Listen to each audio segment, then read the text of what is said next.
This is the Fast and Furious 1970 Dodge Charger RT from the LEGO Speed Champions theme. The set was released in August of 2022 and retired in December of 2023.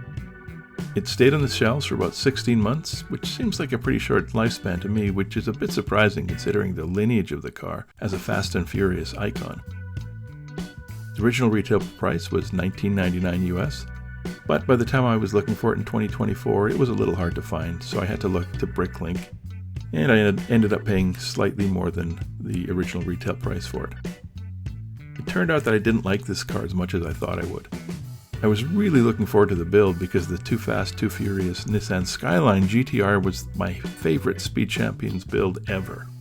In fact, it was the first Speed Champions set I ever built, and to be honest, no Speed Champions set since then has come close for me. The Nissan Skyline was released in January 2022, and it's still available from LEGO, almost 2.5 years later, which may say something.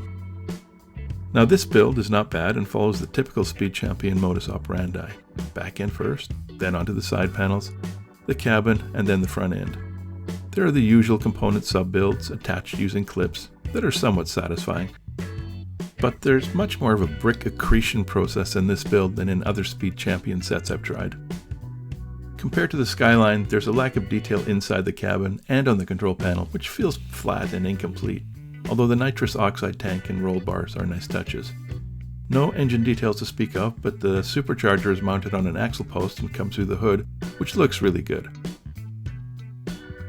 In the end, though, I did not much like the finished model. It's too boxy, square, and flat. If you look at pictures of the 1970s Charger RT, it has some elegant slopes and a gentle curve to the hood and lines that make it quite striking, all missing here. Not too much in terms of stickers, as you can see, but they need to be applied starting in the early phases of the build, so you're handling the sticker sheet right from the start. Worse, they are transparent decals, which I find very hard to place accurately.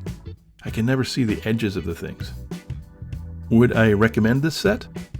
Well, if you're a Speed Champions completist, sure, or a Fast and Furious fan, or you can't get your fill of American muscle cars.